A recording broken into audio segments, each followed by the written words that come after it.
तो इस एपिसोड की स्टार्टिंग होती है मिन्सू को दिखाते हुए जो रोते हुए शिवू से अपने बारे में बता रहा था। मैं जब इस काल कोठरी में आया था तो मुझे इसके बारे में कुछ भी पता नहीं था, बट जब मुझे एहसास हुआ कि इस काल कोठरी का बॉस एक डॉपलगैंगर है तो मुझे तभी पता चल गया था कि यह जगह मेरे और मेरे टीम मेंबर के लिए आखिरी जगह होगी और शायद ये शूटिंग भी हम लोगों के लिए आखिरी शूटिंग होगी, क्योंकि मुझे पता था कि वो डॉपलगैंगर सभी लोगों को मार देगा। बट उस डॉपलगैंगर का प्लान कुछ और ही था। उसने सबसे पहले मेरे ऊपर अटैक किया और वह डॉपलगैंगर मुझे पॉजेस करके मेरा रूप ले लिया। फिर हम लोग उस डॉपलगैंगर और मिन्सू को देखते हैं जो एक दूसरे के बॉडी में एक्सचेंज हो गया होता है। मेरा मतलब कि वो डॉपलगैंगर मिन्सू को अपना रूप में बदल दिया होता है और वो मिन्सू के रूप में बदल गया होता है। फिर हम लोग मिन्सू को देखते हैं जो पूरा डॉपलगैंगर बन गया होता है और उसके जो टीम मेंबर होते हैं वो लोग उसे डॉपलगैंगर समझकर चेन से बांध रहे होते हैं और चिल्लाते हुए रियल डॉपलगैंगर से बोल रहे होते हैं कि मिन्सू, हमने इस काल कोठरी के बॉस को पकड़ लिया है।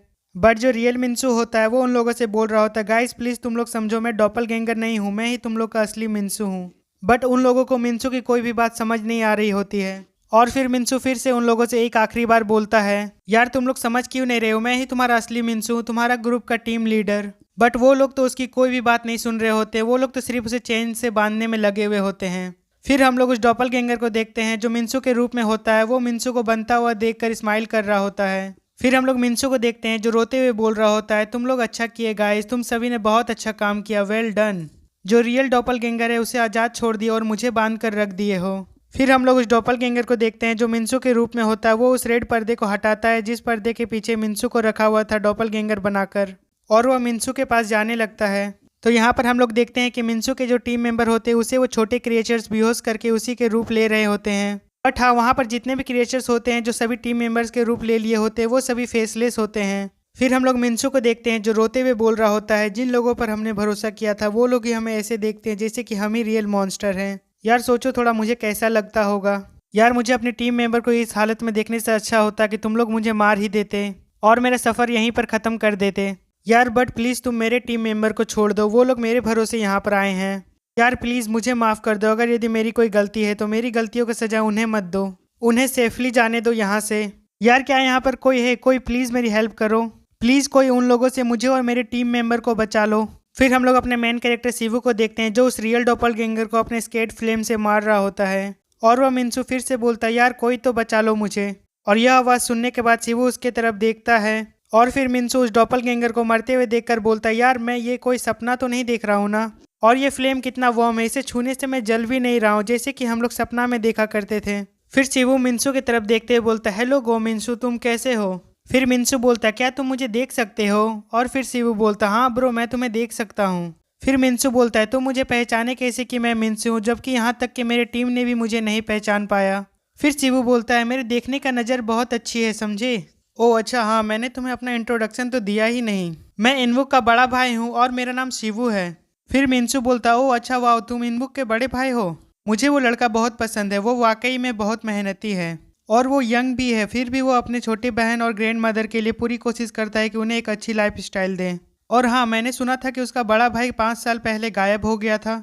फिर शिवू यह सुनने के बाद अपना मन में थोड़ा सोचता है और बोलता है, वो मिन्सू मैं तुम्हें एक चॉइस देना चाहता हूँ, क्योंकि तुमने इस काल कोठरी में सबसे ज़्यादा कष्ट और पीड़ा सही है, तो यहाँ पर चूज़ करने के लिए तुम्हारे पास 2 ऑप्शन है, अब तुम्हें बताना है कि तुम क्या चूज़ करोगे।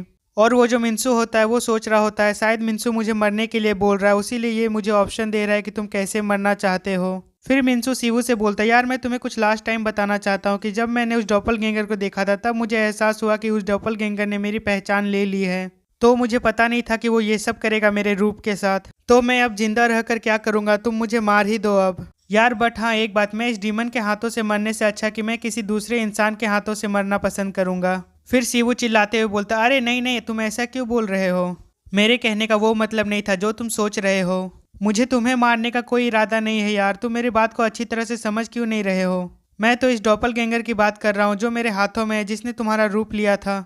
तो अब तुम बोलो कि इसे कैसे मारना है। तुम्हारा पहला ऑप्शन है कि इस डीमन का सर फोड़ दूं, या फिर दूसरा ऑप्शन यह है कि उसे स्केड फ्लेम से जला दिया जाए। फिर शिवू उसे समझाते हुए बोलता है, यार अगर यदि मैं तुम्हारी जगह रहता तो मैं दूसरा ऑप्शन चूज करता, यही इस डीमन के लिए सबसे दर्दनाक सजा है। और फिर यह सुनने के बाद मिन्सू पूरा गुस्सा होकर जोर से चिल्लाते हुए बोलता है, शिवू तुम इसे मरते दम तक इतना तड़पाओ कि ये मरने के बाद भी अपनी मौत याद रखे। फिर शिबू उसे एक स्माइल देते हुए बोलता, हाँ ब्रो जरूर। और इस डीमन को स्केट फ्लेम से जलाने से बेहतर और कोई सजा नहीं होगा इसके लिए। इसमें ये डॉपलगैंगर बहुत तड़पेगा, तो ठीक है मैं इसे अच्छी तरह से रोस्ट करूंगा। फिर वो उस डॉपलगैंगर को अपनी स्केट फ्लेम से जलाकर पूरा खत्म कर देता है और इस दर्दनाक स्केट फ्लेम से जलकर उस डॉपलगैंगर का गेम एंड हो जाता है। फिर शिबू उस चेन को अपनी पावर की मदद से तोड़ देता है जिससे मिन्सू बंधा हुआ था और मिन्सू उस कैद से आज़ाद हो जाता है। फिर शिबू के पास नोटिफिकेशन आता है जिसमें लिखा हुआ होता है, तुम्हारे स्केट फ्लेम के थ्रू मोक्ष की प्राप्ति हुई है और तुमने छिपा हुआ ऑब्जेक्ट रिडम्पशन पूरा कर लिया है। और गॉडेस रेमन मिन्सू के आंसुओं का जवाब देना चाहती है। फिर हम लोग गॉडेस रेमन को देखते हैं जो मिन्सू के उसके असली रूप में ट्रांसफॉर्म कर देती है और बोलती है, तुम अपने आप को दोष मत दो, यह तुम्हारी गलती नहीं है मिन्सू। और गॉडेस रेमन को देखकर मिन्सू अपना मन ही मन में बोल रहा होता है, यार मैंने कभी भी चमत्कार पर विश्वास नहीं किया था, लेकिन चमत्कार के अलावा मैं इसे और कह भी क्या सकता हूँ क्योंकि ये कोई चमत्कार से कम नहीं है।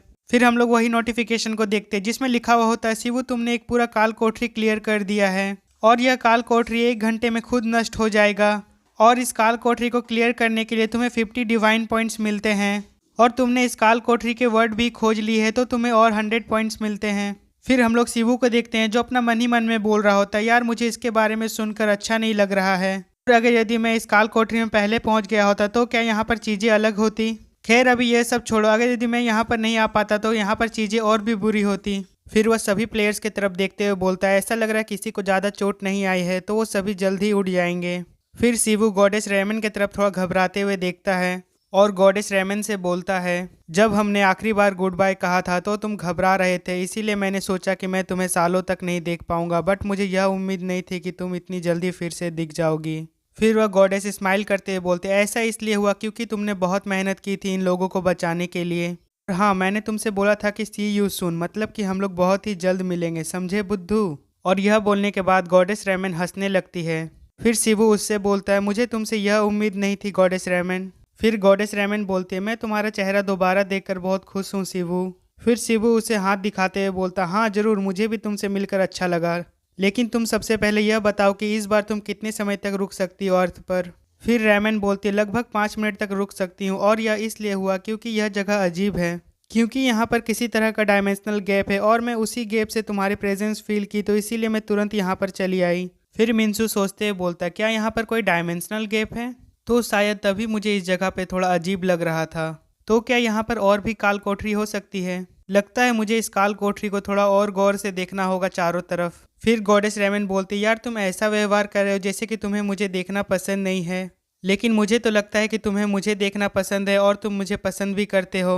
मैं सही बोली ना शिवू, तुम ऐसे ही हो ना? फिर शिवू बोलता, यार रेमन बकवास करना बंद करो, और तुम्हें लोगों को सीधे तौर पर ठीक करना पसंद नहीं है क्या, जो तुम इतना बकवास कर रही हो? और तुमने मिन्सू को हील कैसे किया जबकि तुम उसे ना तो ठीक से देखी हो ना ही उसके पास गई हो? यार मुझे तो लगता है कि वो मर गया, और वो इसलिए मर गया क्योंकि वो सीधे तुम्हारे डिवाइन पावर्स के कांटेक्ट में आ गया था। फिर गॉडेस रेमन बोलती है, अरे शिवू तुम टेंशन क्यों ले रहे हो, मिन्सू एकदम ठीक है। और यार मुझे तो लगता है कि मिन्सू एक बहुत ही अच्छा आदमी है, क्योंकि जो आदमी अपने टीममेट्स के घायल होने से वो खुद को ब्लेम करता है वो बुरा आदमी तो नहीं हो सकता है ना। और इसके अलावा ये वही आदमी है जो तुम्हारी नई दुनिया में सेटल होने में हेल्प करेगा, और मैंने तुम्हें एक अनजान देश में मेरे लिए सपोर्टर्स जुटाने के लिए कड़ी मेहनत करते हुए देखा है, तो इसीलिए मुझे उन लोगों का हेल्प करना होगा जो तुम्हारी हेल्प करेंगे इस दुनिया में। लेकिन शिवू, इतने टाइम के बाद तुम अपने घर के बारे में क्या सोचते हो?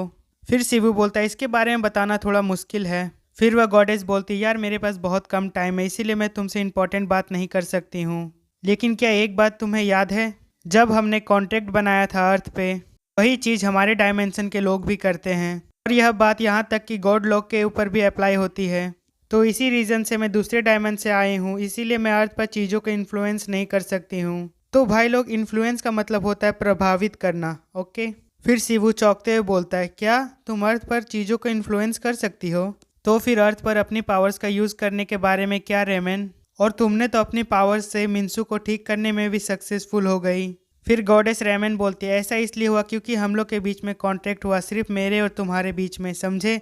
तो इसीलिए तुम्हें सावधान रहने की ज़रूरत है शिवू, क्योंकि कैजुअलिटी एक तराजू की तरह है जिसमें अर्थ ने तुम्हारे और मेरे बीच में सिर्फ कॉन्ट्रैक्ट करने की परमिशन दी है, समझे? तो इसका मतलब है कि तराजू की दूसरी तरफ और भी कुछ भारी चीज़ होगी जिससे हम लोगों को खतरा हो सकता है, और शायद हमारा कॉन्ट्रैक्ट भी ख़त्म हो सकता है, तो इसीलिए मैं तुम्हें सावधान कर रही थी। तो तुम्हें अब जो भी करना है थोड़ा सोच समझ कर करना शिवू। फिर शिवू बोलता है, गॉडेस रेमन, तराजू की दूसरी तरफ जो भारी चीज है वो है क्या? तुमने मुझे यह बताया ही नहीं, इसके बारे में भी थोड़ा कुछ बताओ मुझे।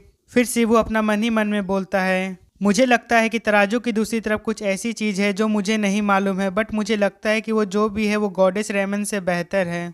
और यह सोचने के बाद शिवू रेमन से हंसते हुए बोलता है, यार रेमन, तुम्हें पता है कि मैं एक पल के लिए भी चैन से आराम नहीं कर सकता हूँ, क्योंकि मुझे लगता है कि यह थोड़ा अजीब है, बट डीमंस अर्थ पर दिखाई देने लगे हैं। फिर रेमन सैड होते हुए बोलते, क्या तुम गुस्सा नहीं हो? फिर शिवू बोलता, यार मैं तुम्हारे ऊपर गुस्सा क्यों करूंगा? यार इसमें तुम्हारी कोई गलती नहीं है, ये अर्थ ही ऐसा हो गया है, तो इसमें तुम और कर भी क्या सकती हो? तो इसके लिए मुझे गुस्सा होने का कोई मतलब नहीं होता है, समझे? और मैं इतना भी बुद्धू नहीं हूँ। और यह सुनने के बाद गॉडेस रेमन हंसने लगती है कि हंसी की आवाज़ सुनकर शिवू उससे बोलता है, तुम किस बात पर हंस रही हो रेमन?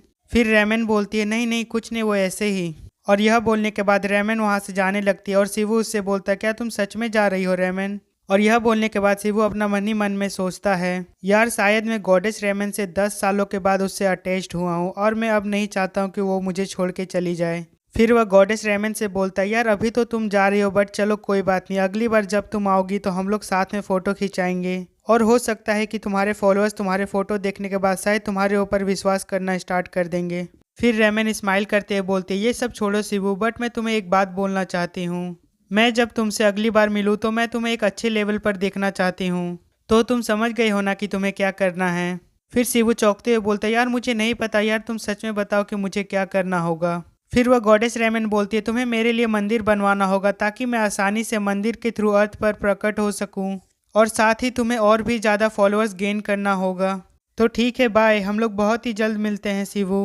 और यह बोलने के बाद गॉडेस रेमन वहाँ से चली जाती है और फिर हम लोग मिंसू को देखते हैं जो गॉडेस रेमन के जाने के बाद चिल्लाते हुए उठ गया होता है। फिर शिवू उससे बोलता है, तुम जग गए हो मिंसू, तो तुम्हें अब कैसा लग रहा है? फिर मिंसू चिल्लाते हुए बोलता है, यार वो गॉडेस कहाँ है, कहाँ गई वो? यार क्या वो गॉडेस मुझे यहाँ पर अकेला छोड़कर चली गई? फिर शिवू उससे बोलता है, यार ये बहुत दुखी की बात है कि गॉडेस रेमन यहाँ से चली गई है। फिर मिंसू बोलता है, यार क्या तुम्हें लगता है कि क्या मैं उससे फिर से मिल सकता हूँ? फिर शिवू स्माइल करते हुए बोलता है, यार इसके बारे में तो मैं नहीं बता सकता हूँ, लेकिन क्या तुम और भी अधिक जानना चाहते हो गॉडेस रेमन के बारे में? और क्या तुम उसके बारे में कुछ ऐसा सुनना चाहते हो कि वो कैसी गॉडेस है? और इसी के साथ हमारा एपिसोड 6 यहाँ पर ख़त्म होता है। अब मिलते हैं अगले एपिसोड में।